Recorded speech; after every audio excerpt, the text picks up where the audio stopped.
Get our opening credits going. For it's 1, 2, 3 strikes, you're out at the old ball game. Take me out to Twitchy Dolphin Media presents Let's Get To. It's baseball from sea to shining sea by the team that brings you home. And now, your host, James Christopher.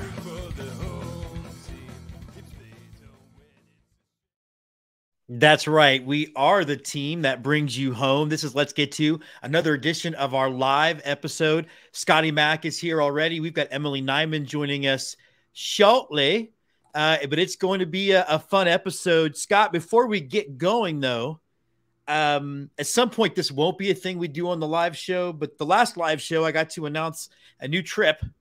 And I'm going to announce a new trip. Since last time we did the show, we are adding 2 games in Vegas at the end of July, and I'll be returning to our Nashville Sounds in mid-August for Star Wars night. Yes, Scott, I'm already going back. I don't doubt it for a moment. I mean, we did see a guy with a Star Wars jersey. I thought their Mandalorian-themed Star Wars jerseys from a while back were great. So if that's any indication, I don't blame you. You got to make that trip. You got to give it a shot. Yeah, and the Nashville's episode's out next week, so we won't spoil too much of it. But when you and Andy and I went, was that your first time? It was my first time being in Nashville at all, other than just a layover. Yeah. It was, so it was first time at the ballpark, first time driving through the city, first time driving through traffic at the airport. Yeah. First time dodging bridal showers or bachelorette parties. Bachelorette parties at 10 a.m. in the morning that looked like they had been going strong since the daylight hours. So yeah. That's a thing in Nashville, right? Get on the back of a bus and drink like crazy and go woo to people. That's not part of the episode, so we're not giving anything away. Yeah, no, it's I don't. You know, it's funny because we had so much cool stuff that happened to us at the ballpark, coupled with the breaking news that some of which we'll discuss today. I don't think any of that actually made the show. That's crazy. I mean, it was a great trip. It was a fun trip, and Nashville's a fun town, and what a great ballpark. Here's what I will say to people: if you're like, should I watch the Nashville episode? Yes, you should. You definitely should. It's a great episode. So when that rolls out in a week, I'll feel better about talking everything, but it's a really cool ballpark, and they were really good people to us. We felt very welcomed. What a great place. Yeah, they really were. Again, we'll go on and on about that. One of the things I wanted to ask you about while we wait for Emily, and I'm going to ask her the same question. We've been throwing these City Connect uniforms. We'll talk a little bit about those a little bit later on, but are the Cardinals going to get one? And are you excited about that? I mean, y'all are so traditional that and actually speaking of the devil and she hath appeared wearing a flying squirrels hat. Emily, we're going to jump right into some Yankee and Cardinal talk. I was just asking Scott, are y'all excited about the idea of a City Connect? Because y'all are two of the most iconic teams. I can imagine there might be some. Honestly, I am excited. I am kind of nervous because I'm totally expecting it to be something really boring. And it's going to be like, the 1927 Yankees that looks basically identical to what they wear today, just with shorter sleeves. So I'm fully prepared for that to be the case. But I know that if it's something actually cool, basically everybody will hate it but me. So hopefully, I'm hoping that that's what happens. I'm actually excited about seeing that. What about you, Scott, with your birds on the back? I'm hoping the Yankees do the reverse pinstripes. That would be neat. If they do something with the reverse pinstripes and get a little ghost feel going on to it, that'd be cool. Look, for the Cardinals, right now, first of all, at the rate we're playing right now, I'm not even quite sure anybody's going to show up to watch a game if we get a City Connect jersey. Winning is cool, and we did that this afternoon, but that felt new. That felt really new.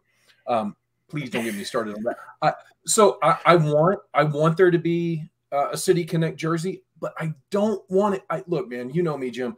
I hate it when somebody's like, "Hey, look at this really cool thing we did," and everybody goes, "Okay." And then they say, well, if you understood the history, let's explain that we have guardian statues on our bridge, not to call anybody out. But if you have to explain it to me, then I don't know if I'm really going to care. That's so we'll see. Maybe the Cardinals won't gork it up like we do every offseason. Let's continue down that path then. Uniform's not starting pitching. So first of all, I like how when Emily was talking, you did the whole Roger Maris. You know, you got like those. That. Roll them up. You got them roll them up there. I appreciated that. Yeah, like we planned it beforehand. We worked on it.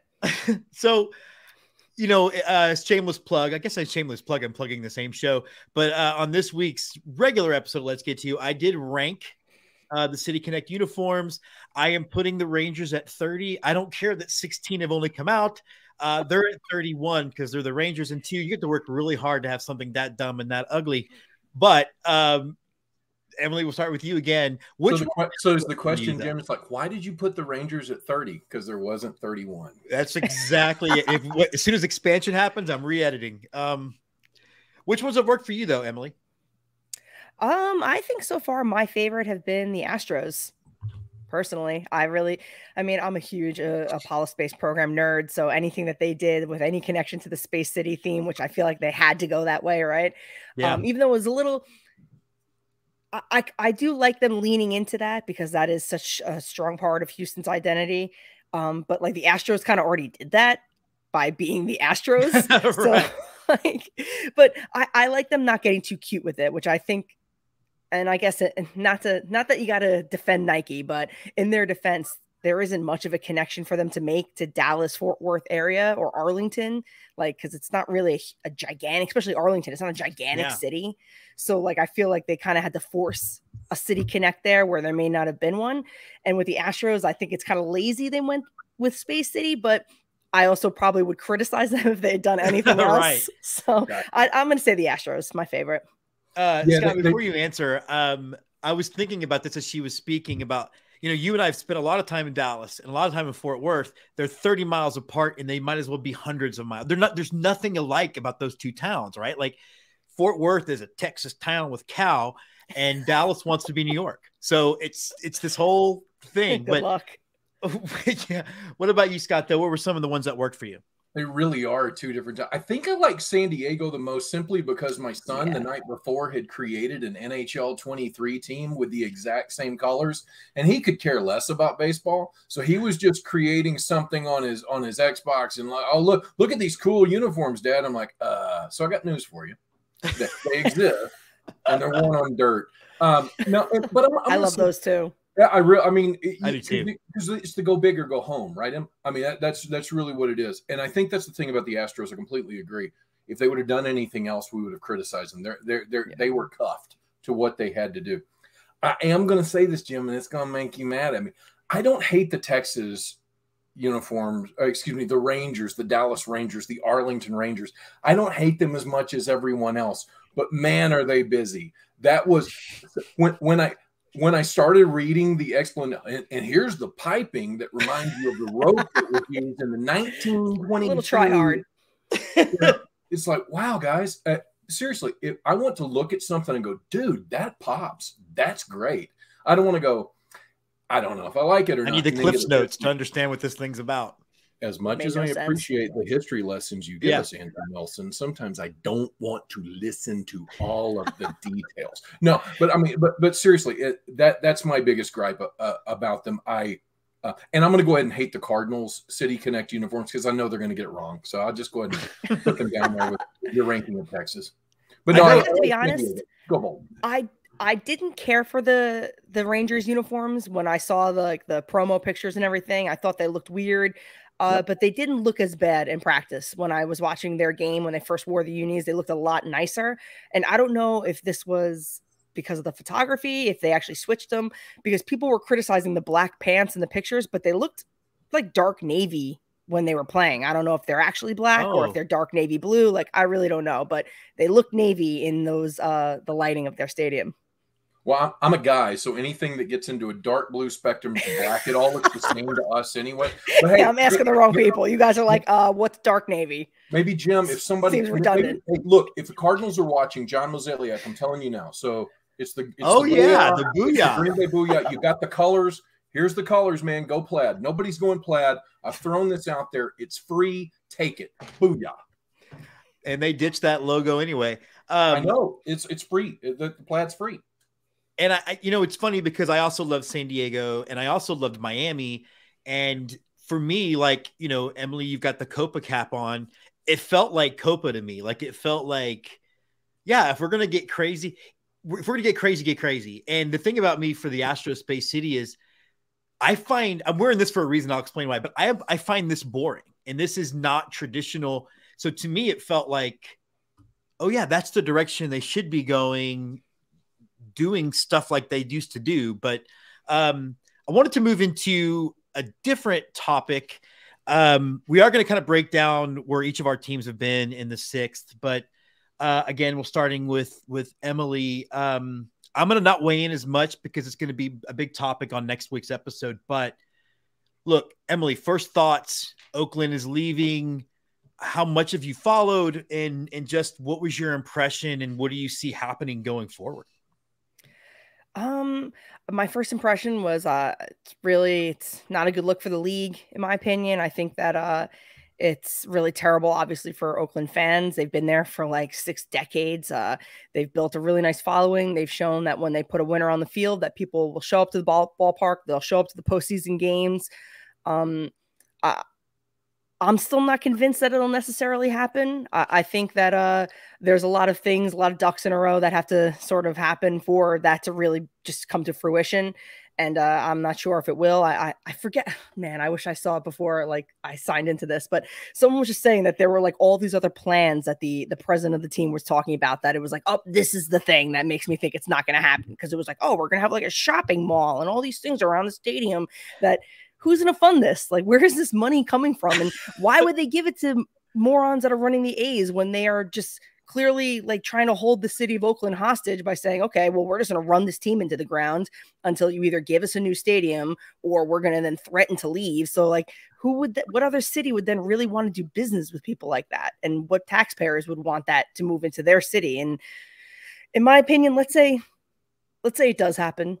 I think that they have to totally rehaul. They can't be the Las Vegas A's. They'd have to do something totally new. Yeah. I think that Vegas is probably better suited for an expansion team.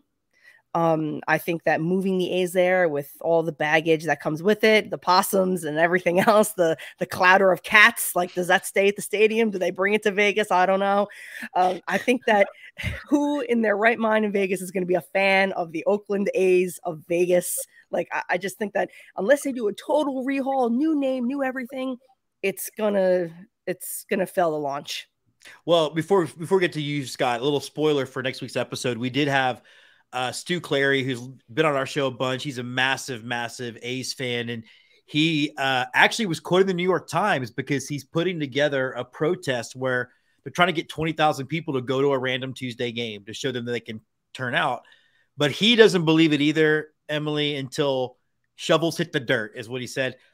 I think it's happening because I think it's all about TV markets. They've already got the Bay Area. Now you can grab another one. Scott, what about you? There are octogenarians in Kansas City missing their A's. Teams move. I mean, that's kind of where I'm at with it. Teams move, and you're talking to somebody that lives in St. Louis. And after Stan Kroenke moved the Rams out of here a few years ago to LA, even though they were going to give money, and they said, no, we weren't doing anything underhanded. Well, he wound up paying the city of St. Louis $780 million within the past year. So there was some collusion going on. No collusion. But so my question is, first of all, my advice. It was a perfect call. Sorry. Yeah, no collusion. No collusion. It was a perfect call. Perfect call. No doubt about it. Tiny hands. But that was a really good impression. She doesn't watch me much. But I think that I think that Major League Baseball, first of all, needs to make sure their ducks are in a row and they're doing this above board, because it's been proven in the NFL through various ways, from the John Gruden firing to Stan Kroenke paying all the money to everything that's going on with Daniel Snyder. If you leave a trail emails or mail or whatever you do, text messages, and there's paperwork that shows you've done it wrong, you will get caught. So I'm going to throw that out there to Rob Manfred right now. Rob Manfred, I can't stand you, so please leave a long paper trail so we can get somebody else in the office. But with that said, look, if I can offer you to go watch a game in Oakland or go watch a game in Vegas, where are you going to go? Vegas. Vegas has already proven that M's point is spot on with how they've treated an expansion team there, with what they've done in the NHL with the Golden Knights, what they've done with the NFL and a team that's not that great. If I'm in charge of Oakland, I move. And if I'm a fan in any city and any franchise wants to come, bring your baggage with you, bring your cats. We've got a bunch of rats in Vegas, I'm pretty sure, so maybe they can clean those out. That'll be a great war. That's like a preseason battle. Come out to the new ballpark and see who wins. I thought between innings thing. That's it, right? The on-field, do the dizzy bat race, and then it's cat versus rat. Those eighth inning games where it's like an 11-run difference, those would be interesting. But I do think that Oakland. I mean, I hate to say this, man. I don't want to say anything bad about any town, but Oakland's the past, and Vegas and Nashville and Portland are the future. Yeah. Yeah, I think it's a fair point. Before we jump in, we do have some guests. I want to basically, Emily, the Dad Hat Chronicles complimented you on your hat. That's thank you. I don't think it gets, although it's not a dad hat, Ed. It's a hat an adult wears. So I don't know what. Thank you.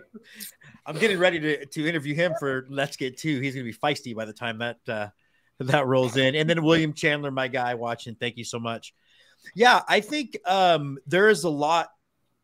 It's so weird because you guys have both made excellent points, and I think you might be right. I think until a shovel hits the dirt, like what Stu said, I think what makes it interesting for me and fascinating is, and again, this is something I'll break down next week on Let's Get To, is what happens to the Aviators, because I think that park is maybe 3 years old.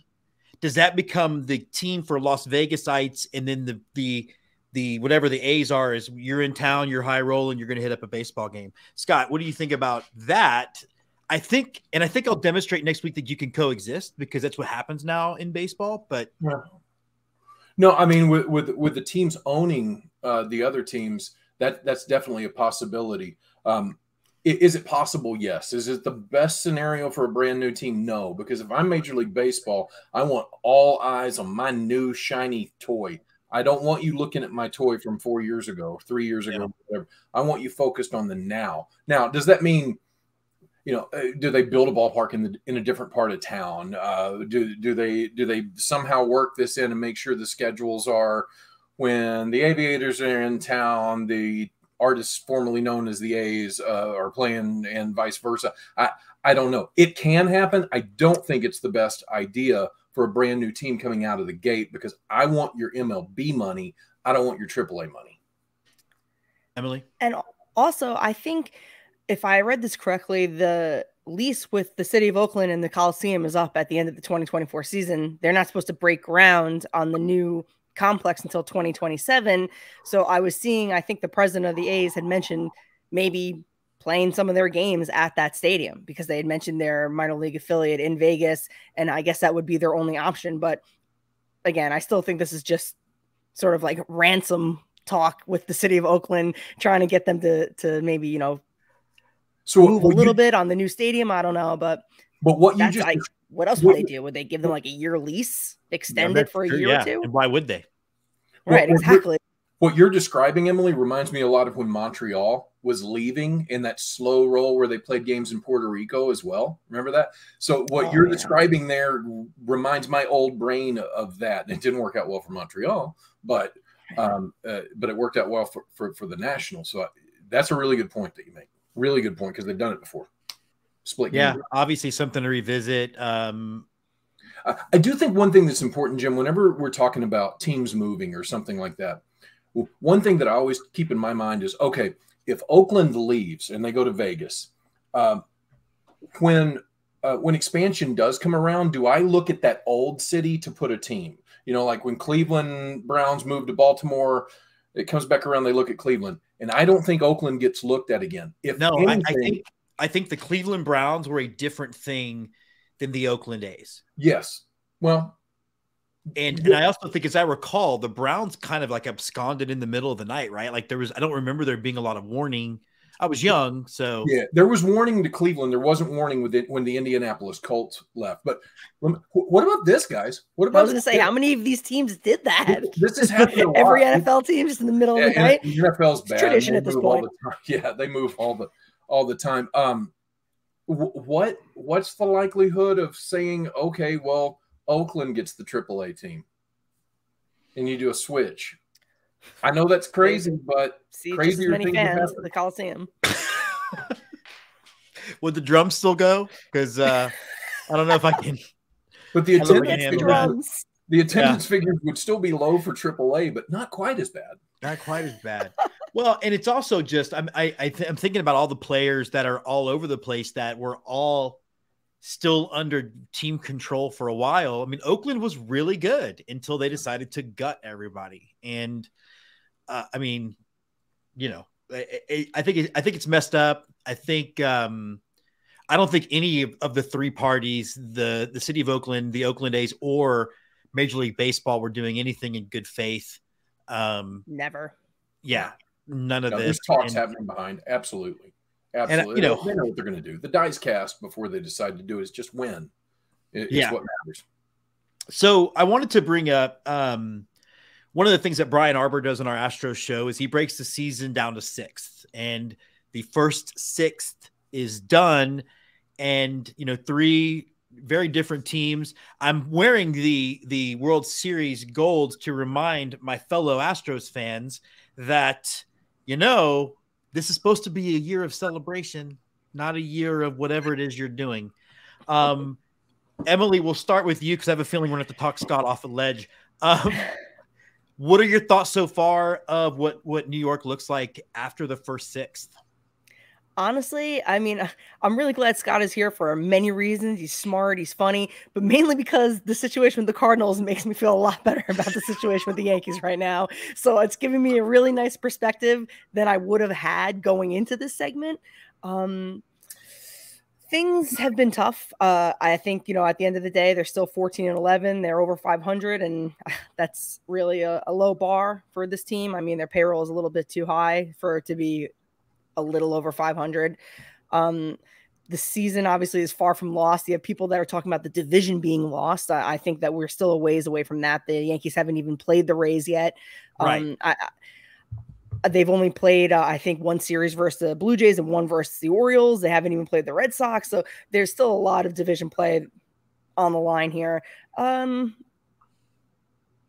Obviously, they've had a lot of injuries. I think getting Rodon back is going to be huge, but he's a guy that I don't expect him to do 200 innings like Garrett Cole. I don't expect literally anybody in the league to give us 200 innings, to give any team 200 innings. So I think that holding Rodon, despite his contract, whatever he got in the offseason from the Yankees, I think holding him to that standard is a fool's errand. I think that if he's going to give us whatever, 170, 150 innings, if this is their way to make that happen, to preserve him and not have him, you know, pitch in April and then not be able to make it all the way to October, then so be it. April, more often than not, has a lot of pains in it for the Yankees. Last year was a dream first half. I think that people are kind of going back to that and comparing the Yankees now to that when they should compare it to the second half Yankees, and maybe they'd feel a little bit better about themselves. I think that the season is still young. This team is too good, and injuries, nothing's been catastrophic. So I'm not on the ledge over here. Obviously Stanton in the lineup makes it a lot longer, and not having him really complicates things. But that's been how it is every single year. Stanton spends time on the IL every season. Some years longer than others. So listen, if this is Stanton on the IL, Rodon on the IL, Canely on the IL, all these different guys there, Loizaga, if we can get them back by June and then start rolling by then, I'll be very happy. If we check back at the end of June and I'm having the same conversation, then I think that we're in trouble. I completely agree. And I think about the Rays. We were joking, Scott, when we were in Nashville, And remember, we were talking about the Rays, and Andy kept saying, I think they're a 500 team when it's all said and done. I mean, if he's right, then that does put you guys right back in the run of things. And, you're welcome for the 2 wins this weekend. Yeah, seriously. Or this week. Scott, what about, just looking at the Yankees from afar? Well, the Rays, first of all, I will say that I don't share Andy's opinion of them, because any team that Kevin Cash manages is dangerous and yes, can win 100 games. Not as dangerous as a team managed by Keith and Kerry Cash, former Longhorns football players, but whoever. Okay, well played. No, it was good. That's good. That's a good throwback. My fingers, guys, I get it. I try to get my fingers. My fingers just can't do that. But so look. I mean, if the Yankees don't have it, they'll go buy it. I mean, it's really the bottom line. So what if I'm a Yankees fan and we're at 500 in June? I'm like, okay, well, where's the check? Let's make the postseason now. There's more spots available, and they get the pockets to go chase somebody down at the trade deadline. And look, here's the Dodgers are at 500. The Pittsburgh Pirates are 18-8. The Pittsburgh Pirates will probably not finish the year 10 games over 500. So the fact that they're 10 games over 500 at the end of April, it's like, okay. And the Cubs are like 14-10, and they're not going to finish above 500. Yeah. So April, silly stuff happens in April. You can be really good for 30 games, and then you get smacked in the face. So I think the Yankees are going to be fine. I think the Astros come out of it. I think water will find its own level. The danger for the Yankees is you can't let it get too far away, because everyone in your division is really good. Baltimore has gotten a lot better, and they continue to get better. Toronto's there. Boston doesn't suck. So you and Tampa. Well, I mean, in record wise, what about? I'm legally bound to say that they suck. Yeah, if you said anything other, we would. We'd need to check your temperature and make sure you're not sick, got COVID, something's gone wrong there. But no, so for the Yankees from afar, I look at this and go, they're going to be fine. They always are. And if they're not fine, then at some point in time, I do believe the Yankees have to get really serious and have a come to Jesus Buddha Muhammad meeting at the end of the year and go, okay, guys, we at some point in time, we've got to retool for the future here. We can't always get guys that are 35 and try to get the best out of them before they're 40. So I'm hoping for Yankee fans like Emily that they'll be able to get it back together. For the Cardinals. Hold on, we're not got to the Cardinals yet. We're gonna do this like a we're just doing what is it, Lincoln Douglas debate. Emily, rebuttal. I do think the Rays are going to fall back down to earth at some point. And I don't know if it's going to be against the Yankees. I don't know if it's going to be against the Blue Jays, or it's going to be against somebody. And they're going to have a stretch where they're going to lose a bunch of games, and somebody in this division is going to take advantage of it. Will it be the Yankees? I sure hope so, but someone's going to. And I just really hope they're wearing that interlocking NY on their chest if they are.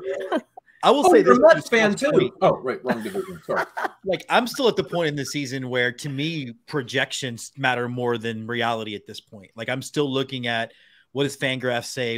And I understand at some point that's not going to matter as much, but I just don't believe that.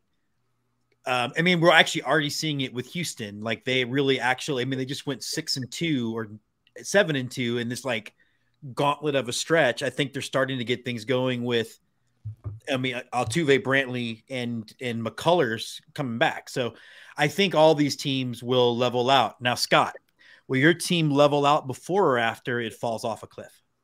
Will it be a Jello-like substance? That's a really good question, Jim. I wish I had a good answer. To your point, Jim, run differential is what people should be looking at in April and May more than record. That'll tell you where your team's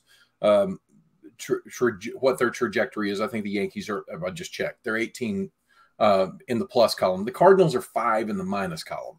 So if you look at the Cardinals right now, we were promised off-season pitching moves to make the pitchers better, and I guess what that was Adam Wainwright starting the year on the IL. I guess that's what that meant. Stephen Knapp, when they signed him 2 years ago, and it's like, oh, so you're going to sign a guy that has like a 5 ERA and you're going to think he's suddenly going to get great. And now he's got a 6.5 ERA and everybody's acting surprised. Shut up. I mean, come on. Yeah, Miles Michaelis has really good years and then signs contracts and has really bad years. And guess what? He just signed a contract. Is that the guy that played Hannibal? No, that's Mads, my guy, my bad guy. Yeah, and Miles Michaelis is the guy with the mustache that he and Andrew Nelson have never been seen in the same location together at the same time. And that two Andrew Nelson references. He's going to kick you right in the shin, and when we get to Omaha, he's going to walk up to you and just pop. That's fine. Hope he does it to my right one because my left leg is just a mess. But I think the Cardinals, if you look at it from a distance or if you're looking into the front office, it's a dumpster fire. Is what it looks like. It really does. The promises of what was going to be done in the offseason, the only big splash was Wilson Contreras. And even though that's a great name and it's a great guy to have behind the plate, you just lost a Hall of Fame catcher, a first ballot Hall of Fame catcher. So replacing him, it's like, okay, well, we're even though they're, Contreras isn't as good defensively as Yachty, and Yachty's not as good offensively. So it's kind of a trade. So I haven't seen the increase at that. You call up Jordan Walker, who starts off with like a 12, 13 game hitting streak, the longest hitting streak for a rookie to start his career since Ted Williams. Good company, kid. And they send him down to AAA. Paul DeYoung, who is the quintessential hit 160 and strike out 4 times as much as you walk. They just called him back up from Memphis because, yeah, why not? Let's just throw it all in the dumpster fire. You're banking everything on Goldschmidt on the corner, Arenado on the corner, Contreras behind the plate. Contreras is having problems. Goldschmidt and Arenado can't carry everything. The outfield is a piecemeal, and they do not know how to bring young talent along. The manager and Tyler O'Neill have already been into it. Oliver Marmol is in his 2nd season managing, and after the front office fired a very capable manager in Mike Schilt, who had a great minor league record. They turned the reins over to somebody that didn't have experience, and you're suffering for that right now. That's my personal opinion, is just that you have a manager who's a very smart baseball guy, but he's under the age of 40 and he's never dealt with stuff like this before. And he's dealing with a lot of egos and things aren't going well. So I'm watching the Cardinals be bad. I don't see how they're going to turn it around unless things just start clicking. And I don't, and every answer I hear out of the front office and out of the dugout, nobody seems to have an answer. And that's never a good feeling. I think the only thing that Cardinals fans are really hopeful about right now and really happy about right now is that the pitch clock is in place. And so games are a lot shorter, so the suffering doesn't last as long. First of all, you accidentally said pitch cock, and I was like, what the hell is that? I tried to say clock. My mouth was getting dry because I was talking too damn much. It's a family show, Scott, allegedly. Before Emily responds, though, I find Andy and I had that Texas A&M Arkansas series going this week where our bet was some cock soup a couple of years ago. Remember that? Maybe I'm just. That's a different show. That's what we're recording that in 12 hours, buddy. You that here. Oh, yeah. But before Emily jumps in on the Cardinals, it's funny that you said that they were a hot mess and a dumpster fire because, again, you'll remember that Andy, all he talks about is, I just want to be what the Cardinals were when we were always kind of good. Every once in a while they'd pop up. He didn't want to do this thing anymore. And it looks like y'all are starting to do. I think they got too comfortable, Jim. I think they got really too comfortable thinking, this can't happen to us. We've got good young talent. We'll bring along a couple of free agents. So what if we tease our fan base every November that we're going to make a huge splash and then we never do it? Look, I mean, the bottom line is if you don't have pitching, especially in a ballpark where they built up all these buildings around the Mississippi River so the wind effect is gone. Albert Pujols said that as well when he came back last year. This is a completely different ballpark than what I played in 10 years ago. It is a pitcher's ballpark. And when you don't have pitching, that's kind of dumb. So, yeah, you get what they get what. Don't even get me worked. I'm done. That's the TV signal for it's your time to talk, Emily. I mean, I'm looking at your staff right now. Who's the ace? Is it supposed to be Montgomery? Is it supposed to be Flaherty? Yeah. Is it supposed to be the guy on the IL who's 1,000 years old, who's older than me?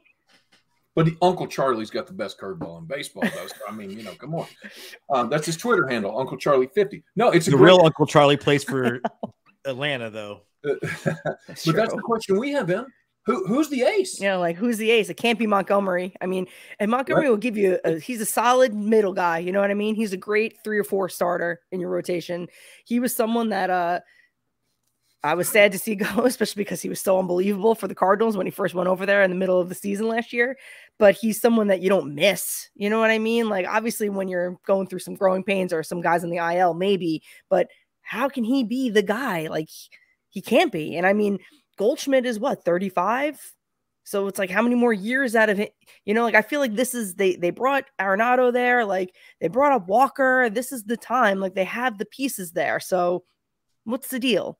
And like you said, the Pirates are not going to play 10 games over 500 for the whole year. They're going to come back down to earth. So I think that division is going to even out, and the Cardinals are going to just come up, even if it's not by their own, if they're not hoisting themselves up by their own bootstraps. I feel like it's just going to happen because of the nature of the NL Central. Like, no offense to NL Central fans, but I feel like that's also what the Cardinals have sort of leaned on for all these years. So now when a team like the Pirates has this unbelievable start, and then honestly, in terms of the run differential, it looks like you guys got shut out like 3 or 4 times. And that's really the difference, right? It was those 3 games that they didn't score any runs.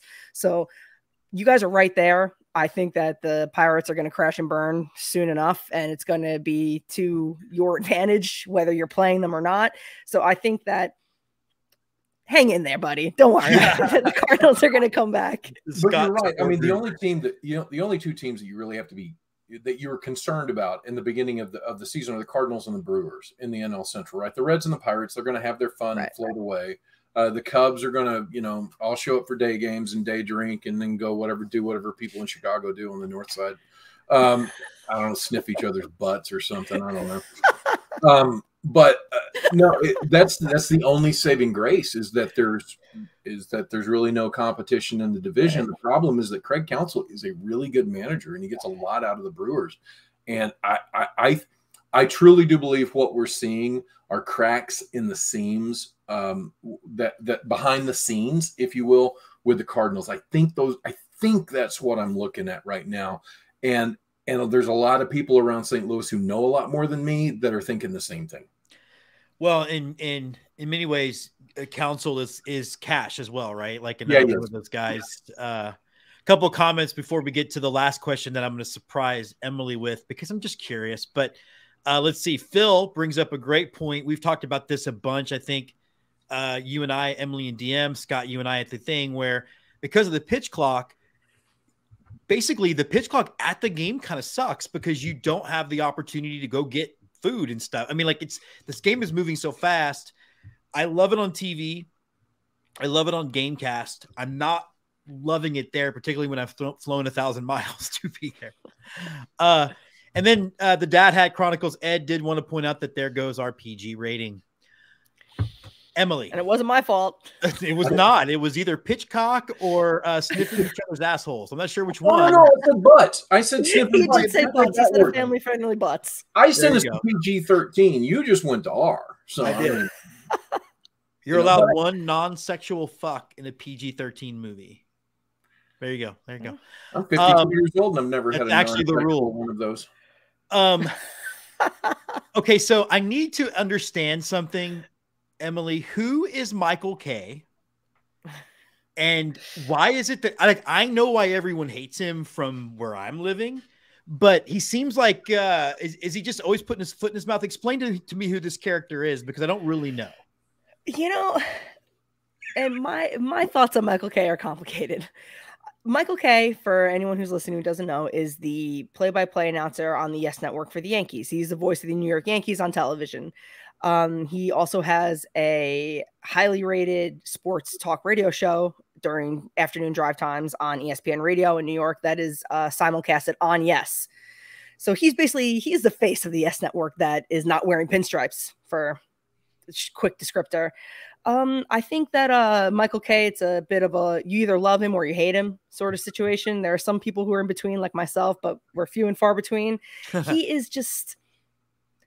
he is like a homer to the max. I mean, and listen, you can't blame him. You know, you don't bite the hand that feeds, right? And this guy has been fed by the Yankees for a few decades now. He's the play-by-play announcer in the top market for the sport in the country. So yeah, you can't blame him for being a hardcore homer. I think that part of what holds him back now is that he's a bit of a boomer in a lot of his takes. And you think that being one of the top, basically the top regional sports network in baseball, and I think basically in the country, you'd think that you would want him to be a little bit more cutting edge because there's so many people watching every single day. I think that now that Paul O'Neill is back in the booth, I think that balances him out. It makes Michael Kay look a little bit better because Paul O'Neill is such a hardcore boomer, but he's a player, so you kind of come to expect that. You know, he's really an enigma. I've never been asked straight up about Michael Kay like this. So it's he's very good at what he does. He's a great play-by-play announcer. I mean, you can't really deny that as far as his ability to read the game and read plays. I think that he has moments where he misses a home run caller here or there, but it's usually in the beginning of the season, so you can't really blame him there. They get warmed up just like the players do. Too. Right. I think that I'm probably a little too hard on Michael Kay from time to time, but you know, that's the job, right? It's easy for me to sit here and to judge the things that he says in the moment and to call him a shithead for it or to praise him for it. So you know, that's a tough question. That is Michael Kay. Did I answer it? I'm not even sure. No, I think you did. And you know, I think one of the things that people do that need to recognize when they complain about homerism is those guys are paid by the team, right? Or you know, like yes, Robert Ford, the voice of the Astros, who weirdly enough got called out on Twitter because he used a slightly different home run call, and that's because it was this like drifting fly ball that nobody knew what was going to happen. So he's like, "Where was the see you later?" And he was like, "Man, I didn't know it was going out." Like until like, not all the calls are the same, but yeah, they're employees of the team. It's their job to be homers, and I honestly think the only way, you know, we're going to live with these teams for 81 games a year. I don't necessarily want neutral from my local broadcast. No. I want to find out everything's going to be okay. Yes, and honestly, as someone who has also listened to John Sterling, and listen, God bless his heart. He is like 1,000 years old. He's getting on the mic every game. But with that comes a lot of, you know, elderly people errors because at the end of the day, he's still elderly. He makes home run calls on fly balls all the time. And it has absolutely ripped my heart out of my chest and thrown it into a shredder more times than I really care to admit, because you won't be watching. You'll be in the car. You'll be listening to the game, and he'll be like, "It is high. It is far. It is caught on the warning track by the left fielder." It's a high drive to the warning track. I've wanted to steer my car off the road. So take it from me, folks. If you get mad at a broadcaster not really making the call, if it's an iffy home run, you don't want him to make the call because it'll absolutely rip your heart out of your chest. There you go. Look, we're providing a public service. It is time to wrap up. We're going to get some parting shots from you guys. Scott, anything you want to wrap up with? Cardinal related, baseball related? Sure. I did just want to throw in there. I mean, every time I think about the old guy still on the microphone, I think about Harry Carey, and I still will never forget watching his attempted call of the double play on the ground ball to FP Santangelo, who tossed it to Mark Grudzielanek and over the first base at Andres Galarraga. The ball's hit and fielded by Santangelo. Flips the ball to Griggs and on to Gary Zola at first base. And the guy sitting next to him, Steve Sloan, who never gets enough credit for being the straight man. And that was, for those of you scoring at home, that ground ball to Santangelo over to Grudzielanek, back to Galarraga for the out.